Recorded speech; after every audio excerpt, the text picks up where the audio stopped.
Yan na ang mga dagkong balita sa Balitang Bisdak karong Lunes. MV Pilipinas nga nasangad sa kadagatan sa Masbate nakadunggo na sa Cebu City. Mga notadong tulisan nga namiktima ni atong August 13 na dakpan na. Dumanhog Mayor Gungun Hika, andam atubangon ang investigasyon sa CHR. Og mga dakong natampo sa Modern Heroes, gihimugatan ning adlaw sa mga bayani. Kini ang GMA Regional TV, Balitang Bisdak. Mayong hapon, ako si Cecil Kibod Castro. Human masangad sa kadagatan sa Masbate, mi padayon og biyahe ang MV Pilipinas, taliwa sa kamanduan sa Philippine Coast Guard nga mubalik sa Port of Origin. Sayranta sa report ni Alan Domingo. Pasado alas 10 ganang buntag miabot sa Pier Unos Dakbayan Sugbo ang MV Pilipinas Surigao del Norte. Kina ang barko gikan sa Masbate nga mudunggo dinhi sa Dakbayan sa Sugbo. Luwanin ni ang 221 ka mga pasahero ug 55 ka mga tripulante. Human makaplasta na ang barko og giubos ang damyo. Nanganaog ang mga pasahero kinsa gisugat sa mga personnel sa Philippine Coast Guard. Adunay mga pasahero gidala sa naghuwat nga ambulansya alang silang check-up. Si Ranos Cantoria adunay gipamati sa iyahang dughan ug dunggan human apektuhan sa kakusog sa impact sa pagkasangad sa barkong gisakyan. Papasok pala ako sa banyo, may parang pumutok na, tapos yung parang sumadsad yung barko. So pag ganyan ako, tapos parang na-totally blackout ako. Opo. Hindi ko na alam kung saan to, baka sa hamba ng door. Si Aileen Lariba, ni sakit usab ang iyang ulo ug naapektuhan ang iyang pangdungog tungod sa nahitabo. Naparok pag impact yun kay nadiretso man ko, so kaning whole right nako nahapak yun ni siya og murag kanang bitang door frame sa CR. O niya basta napaw ako pananaw ni pungko ko pag saka nako ningon ko nga dong unsay nahitabo kay akong dungga nagtingog sa ilawom. Tungod sa ilang nasinatian, gidala sila sa tambalanan. Gitugan sa mga pasahero ang kahadlok nila nganong mipadayon sa paglawig ang barko human nagkaproblema. Suma sa Philippine Coast Guard official nga milarga ang barko gikan sa Masbate padung sa Dakbayan Sugbo alas 7 kagabi. Human sa 2 ka oras kapag biyahe sa dagat, nasangad kini og aron masiguro nga luwas ang mga pasahero, gimanduan nila ang kapitan sa barko sa pagbalik sa Port of Origin kay mas duol kini. Apan wa matud pa mopatuo kanila ang kapitan og mipadayon sa biyahe padung sa Dakbayan sa Sugbo.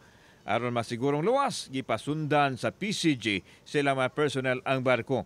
We will continue with our investigation and para maibawan nato kung unsay pwede natong ihatag nga penalty or yon sa violation nga commit sa kapitan. Gikatakda pa usab nga mosumiter sa iyahang marine protest ang kapitan sa barko. Makikalayon usab ang Coast Guard sa Marina sa ipahigayon nga pakisusi. We will conduct underwater hull inspection.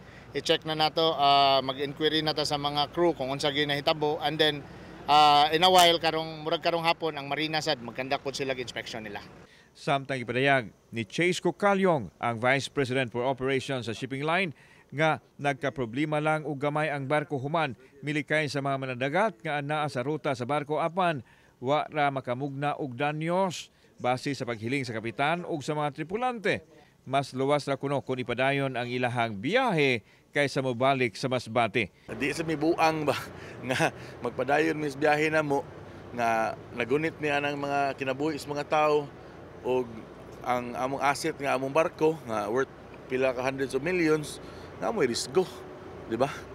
And we have the perfect history of track record sa among company nga never jud mo undertake og mga risgo nga venture jud. Bukas ang shipping line sa himuong investigasyon sa Coast Guard ug sa Marina mahitungod sa nahitabo. Kung na-inquiry, whatever, we will answer it, no? Just like I'm answering you now. Dili una tugutan sa PCG nga makabiyahe ang barko nga nasangad samtang nagpahigayon sa ilang investigasyon. Kauban si Godfrey Relian, ako si Alan Domingo. Balitang Bisdak.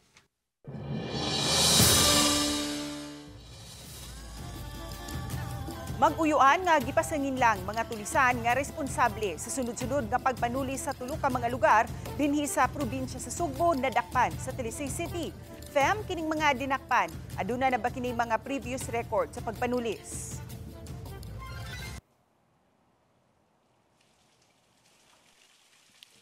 Yes, sis, ang usa sa duha ka mga dinakpan nga mao ang uyuan ang giila sa kapulisan nga notadong tulisan. Gani matud pa na priso na kanika niadto tungod gihapon sa susama nga kaso sa pagpanulis. Nasikop ang duha human sila gialarma nga mga armado dito sa City Neighborhood, Barangay Tabunok, Dakbayan sa Talisay, alas 5:40 sa hapon nitong Sabado, Agosto 23.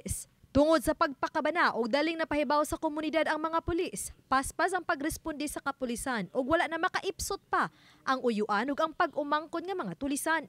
Nasakmitan sila og 9mm nga may 3 ka bala og 38 nga revolver nga may 4 ka mga bala.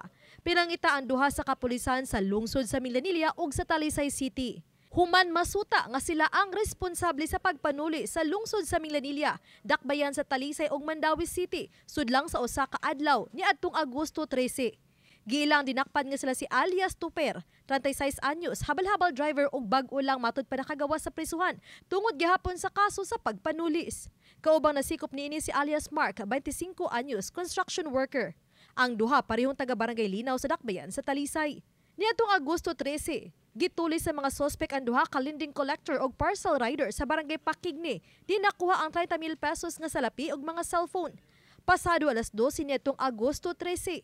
Ang maong pagpanulis ang nahulikam pa.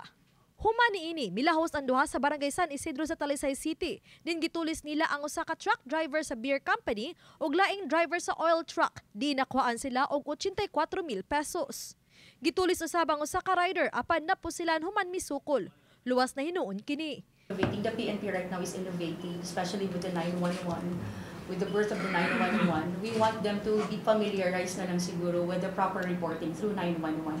And it would be of great help yun siguro, ang responsible reporting para dili mahamper na itong investigation. So we did backtracking, we did our personnel, our investigators and intel operatives did a relentless pursuit against these personalities, no? I would like to commend especially si Regional Director natin, si Police Brigadier General Rodrigo Marana, na natutuwa siya sa ating dalawang lady cops na Chief of Police na swift response dun sa nangyayaring series of robbery incident. Na-recover sa kapulisan ang gigamit nga motor ug ang ilang gisulob atol sa ilang pagpanulis. Giandam na karon ang mga kaso nga isang at batok sa duha ka mga suspitsado.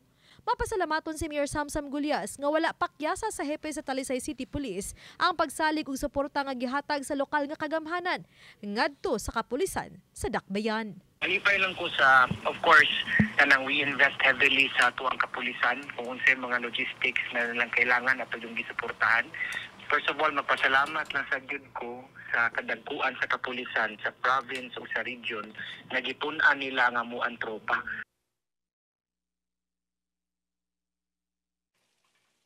Says panawagan ni CPPO Director Bermudez sa mga nabiktima pa sa maong duha ka mga nadakpan, labi na sa taga-Dakbayan sa Mandawi sa pagduaw o pagpatimaw sa police station aron sa pag-ila o alang na usab sa pagpasaka og dugang pang mga kaso batok sa duha ka mga tulisan.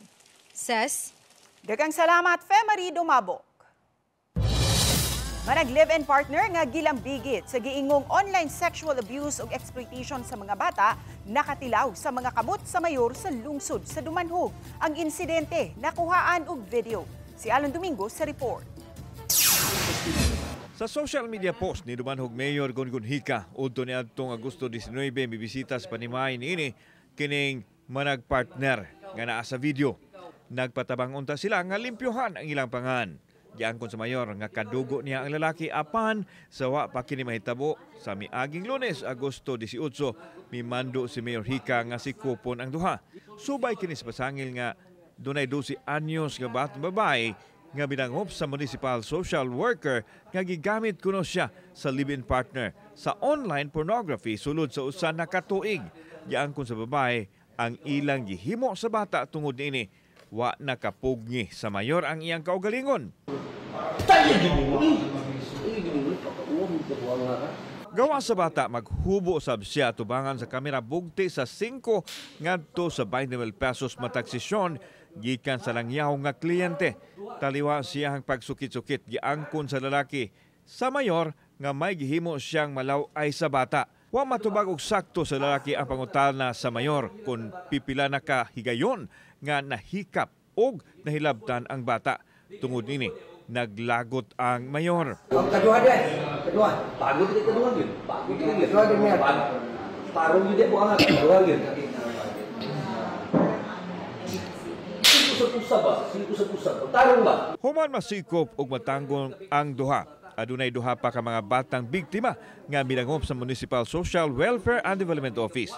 Gipasusi na ang giingong insidente. Sa laing social media post, gipahibaw ni Mayor Rica nga wa siya mahadlok nga maduhigan og dugo ang iyang mga kamot. Pagsiguro nga mahunong ang krimen, ilabi na sa mga bata. Nakaabot na sa Commission on Human Rights ang video sa mayor o gikidaklat silang mapahigayon og investigasyon. We look into it and should there be proof nga na ay violation on the part of the mayor as a state actor. We look into this na magpadala tag team of investigators to verify. Samtang gihangop ni Mayor Rica ang investigasyon sa Commission on Human Rights ug andam siyang manubag nini apan giklaro niya nga wa siya magmahay sa iyang gihimo. I welcome them, no. It's their responsibility unya ilahas silang obligasyon sa ilahang matawag na to ilahang office, no. I believe na ako'y nabuhat tingali nga tingali na ako'y nabuhat nga lapas sa ilang pananaw. I welcome the CHR. I welcome the investigation, no. Wala gi problema. Kauban si Godfrey Rillan og Clans Gabutin. Ako si Alan Domingo. Balitang Bisdak. Nadakpa na ang 22 anyos nga lalaki kinsa usa sa mga responsable sa pagpusil patay sa 29 anyos nga lalaki sa barangay Campo 7 sa lungsod sa Minglanilla. Gila ang dinakpan nga si alias Kyle, mulupyo sa lugar kinsa nagmaneho sa getaway vehicle. Na-recover sa Minglanilla Police ang motorsiklo nga gisakyan sa duha ka mga suspek. Samtang padayon pang gipangita sa kapulisan ang giila nga si alias Ode, 30 anyos nga maoy gitudlo nga mipusil sa biktima. Pasakaano kasong murder ang duha. Kinumduman nga gipusil ang biktima samtang nagmaneho siyang motorsiklo. Wala ra hinuon maangol ang 28 anyos nga angkas nga babay nga si alias May. Selos ang gitumbok nga motibo sa krimen tungod kay ang nakalas ug ang angkas managhigugmaay samtang ang namusil kanhi hinigugma ni alias May. Ready na ta for the filing of murder kay nakuha nato ang driver sa motorcycle. However, mapasalamaton po me because during the incident, when we requested for flash alarm sa atong mga neighboring stations, gitabangan mi nila to post pictures and to follow up sa mga nagkalaiyang mga ports sa diri sa south area. Rani mo ba kisa imo ang hero man? National heroes? Si ako natural akong hero ang akong asawa ra gyud. Oh, siya nakapausab sa akong kinabuhi. Ang hero katong ang presidente na to, katong niyagi pa, Duterte. Akong mama magpapa. Sila may nagkuhan na kung nagpadako. Kini ang GMA Regional TV, Balitang Bisdak.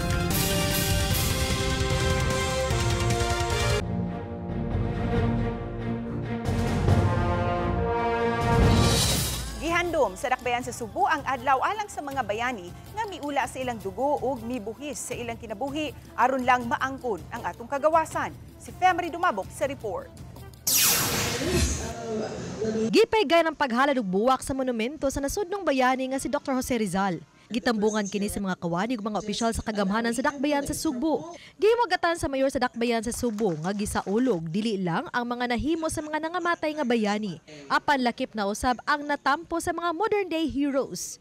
Mitambong ang veterano sa gubat, mga pulis, bumbero ug mga sundalo sa kasaulugan kay nihang buntag. Let us be inspired to become modern day heroes by working together for a cleaner, safer, and more progressive Cebu City and Philippines. Ang ilang paningkamot kaniadto mauunta ang atong padayunon karon. Sabtang sa dakbayan sa Lapu-Lapu, gipahigay no sabang flag raising ceremony ug ang wreath laying rites sa monumento ni Dato Lapu-Lapu sa Historic Liberty Shrine sa Barangay Mactan. Ang dapit mo ay nagsilbing simbolo alang usab sa mga unsung heroes nga nakatampo aron makabuot sa nasod ang kagawasan. Sa iyang mensahe, gipahinumduman ni Mayor Cindy Chan ang taga-Dakbayan nga angailang pasidunggan ang mga bayani tungod sa gipakita nilang kaisog alang sa nasod. Samtang lakip sa gipasidunggan ni Lapu-Lapu City Lone District Congressman Jonard Ahong Chan ang natampo sa mga modern day heroes sama sa mga health workers, mga magtutudlo, kapulisan, kasundaluhan, mag-uuma, mananagat ug overseas Filipino workers o guban pa.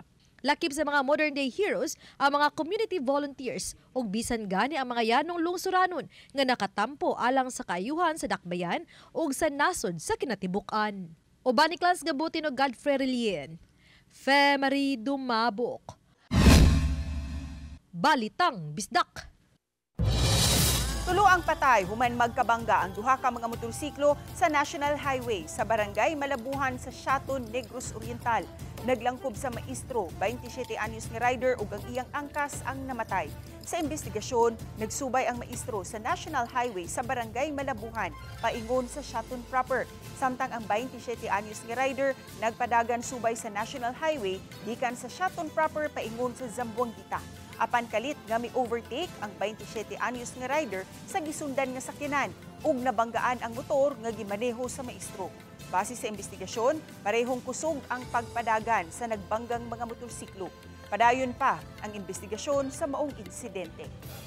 Pag-abot atong sa may gamay nga kurba after sa DPWH, ang Skygo ni overtake.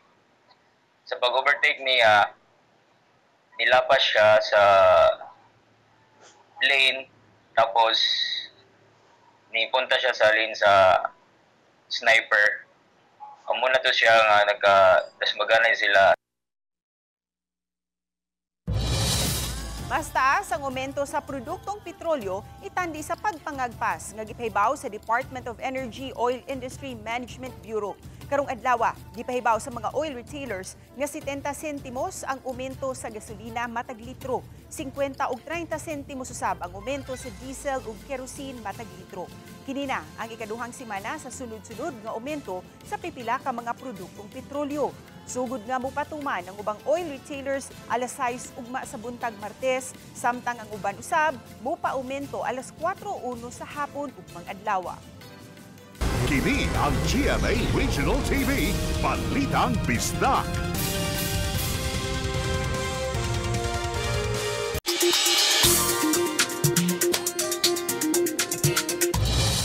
Ani ay magtiayong overseas Filipino worker nga gidaig tungod sa talagsaong pag-amuma sa sinagup nila nga mga iro samtang anaa pa sila sa nasud sa Kuwait. Si Alan Domingo sa report.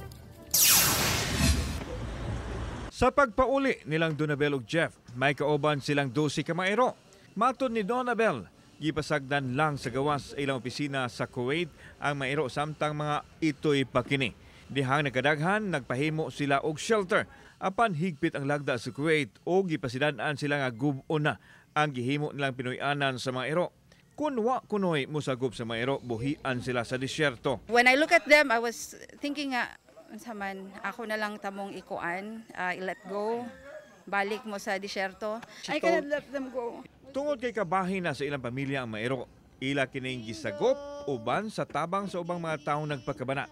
Natakaroon diri sa sanctuary sa mga rescued dogs, no? Kauban ako ang cameraman si Godfrey nga pertipod kahadlukan sa iro.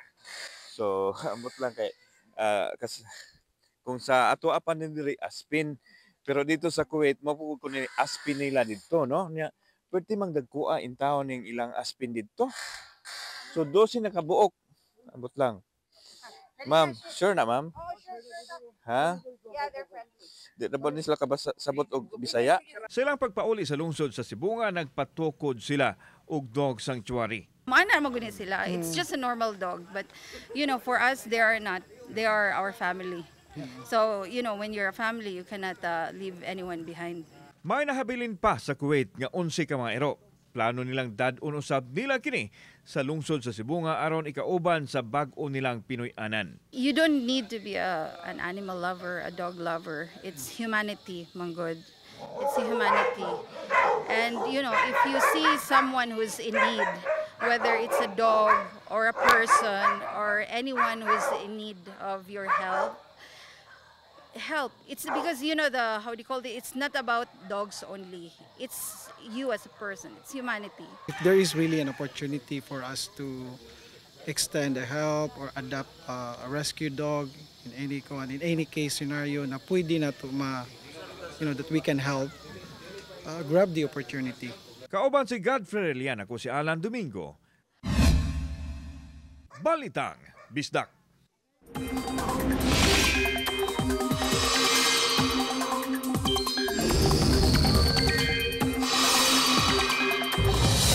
Mga kapuso, uwanon nga panahon ang masinati sa Kabisayan hangtod ugmang adlaw tungod kana sa low pressure area. Sayranta sa report ni Femery Dumabo. Nabantayan sa Pag-asa Visayas ang low pressure area o LPA ganihang udto sa gilayon nga 150 kilometro sa kadagatan sa east sa Giwan Eastern Samar. Matod ni Engineer Jomer Iclarino, weather specialist sa Pag-asa Visayas, nga ubos ang kahigayunan nga mamahimong bagyo ang LPA sud sa mosunod nga 24 oras. Apan magdala kini og hinay ngadto sa kusog nga pag-uwan sa Kabisayan, ilabi na sa Central ug Eastern Visayas karong adlaw ug ugma. Pinto dili kini less on chance ma-develop na bagyo, kining LPA magdala kini ng mga pag-uwan diri sa Visayas with occasional heavy rain. So delikado gyapon ato mga flash floods and landslide prone areas. Pila ka days na ta nakasinatin ng mga pag-uwan diri sa Visayas. So nanatay gitawag na saturated ng yuta. So delikado ato mga flash floods and landslide prone areas. So magbantay ta kini magi-issue nato ng mga thunderstorm or rainfall advisories. Aduna sa kini dalang mga kalit nga pag-unos, kilat ug dugdog, hinungdan nga gipahimangnuan kadtong mga mananagat nga mag-amping ug likayan una ang magpalaod tungod sa mga thunderstorm. Ilabi na natay LPA plus habagat, favorable ma-develop ang mga thunderstorm or convective clouds. Kining mga thunderstorm na ay kining mga hazards like kilat. So alam naman natin na kilat, lightning can cause casualty. So dapat we have to take precautionary measures sa mga hazards sa thunderstorms. Ang truck sa LPA gilantawan nga mopadung sa Luzon area. Samtang padayong masinati ang mga pag-uwan sa Western Visayas karong Miyerkules hangtod na sa weekending simanaha tungod sa LPA ug habagat. Uban ni Marlon Melgazo, Femery Dumabok. Balitang Bisdak. Mubalor sa 1.1 million pesos nga iligal nga drogas ang nasakmit sa kapulisan sa Talisay City Police sa gipahigayon nilang bypass operation sa Barangay San Roque, Talisay City. Giila sa kapulisan si alias Jana, 19 anyos, nga usa ka high-value individual tungod sa dagkong bulto sa iligal nga drogas nga mabaligya niini matag simana. Matod ni Police Lieutenant Colonel Myla Maramag, gigukod sa Talisay Drug Enforcement Unit ang tinubdan sa shabu. Sa maong operasyon, nasakmit ang 165 grams nga gidudahang shabu nga adunay value nga 1.1 million pesos. Tukmang kaso ang ipasaka ugmang adlaw. Natay informant nga niingon nato nga naay nagaduwa didtong lugar, gitagaan tag pangalan, and then muna nga nagpakuan dayon ta og bypass. Dugay-dugay na ni siyang gaduwa niya, allegedly makahurot ni siya og 100 to 200 grams a week. Butangan og mga disaster station ang amihanan ug habagatang bahin sa dakbayan sa Subo. Gimanduan ni Cebu City Mayor Nestor Archival ang Disaster Committee sa pagpangita og luna aron kabutangan sa disaster stations. Siguraduhon usab nga adunay mga ekipo ang mga istasyon aron dili na mahilabtan ang mga kahimanan nga anaa sa ubos nga giandam usab sa mga posibleng mahitabo ug dili usab dayon makadali-dali sa pagsaka sa bukid kung adunay landslide. Gidugang ni Mayor Archival nga posibleng mudugang og mga tawo alang sa disaster response. Bisan pa man kung daginuton karon ang budget sa City Hall. Human sa programa sa National Heroes Day, gi-inventory sa mayor uban ni Konsehal Dave Tumulak ang mga kahimanan sa pagtubag sa mga katalagman dinhi sa dakbayan. Where we could put a station, disaster station sa north and disaster station sa south. And in that, kinahanglan na atay mga ekwipo. Kayo ang atong ekwipo diri sa ubos, himaman dito si Babaw, what happens kung naadiri ang problema? Sa nagkainit ng mga eksena sa Encantadia Chronicles Sangre, gitambagan ni Perena si Terag nga muhawa sa kalibutan sa mga tao. Sanglit adunay pipila ka mga tao nga nangita kaniya aron dakpon. Gani adunay usa ka tawo nga mitugan nga si Tera usa ka sangre. Talikda na bakaha ni Tera ang kalibutan sa mga tawo kana ug uban pa atong sayran matag weeknights alas 8 sa gabi sa GMA ug alas 9:45 sa gabi sa GTV. May pamilya. Nga naman Sila man ang nagkuan gyud ba? Kauban sa akong kinabuhi. Para na ko akong papa. Bisag wa siya nag-wear og cape, at least hero siya sa kinabuhi. Kay siya ang nagpadako og naggalam na mo bisag pobre mi. So, asawa. Asawa nga naman, sir. May kaabag sa tanan. Sa kalisod. Sa kalisod ug sa aruhay. For me, akong papa, ma'am, kay maski broken family mi, gibiyaan siya sa akong mama at some point. Nakaya man nun niya nga padakon mi sa sakto ba?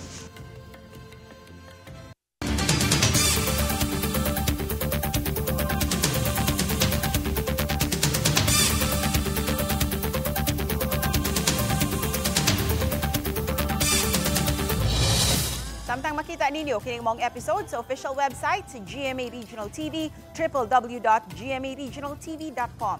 Pwede usab ninyo mabisita ang among official YouTube channel, GMA Regional TV, ug i-click ang subscribe button. Alang sa labing init nga mga balita, gikan sa mga rehiyon, buot namong pasalamatan ang mga kapuso sa lain-laing bahin sa Pilipinas. Apil na ang mga kapuso nato abroad. Tungod si GMA Regional TV, Local News Matters. Kami, ang GMA Regional TV, Balitang Bisdak. Kinatibukang pwersa alang sa mas dakong misyon ug mas halapad nga pag-alagad sa nasod. Mayong hapon, mga kapuso.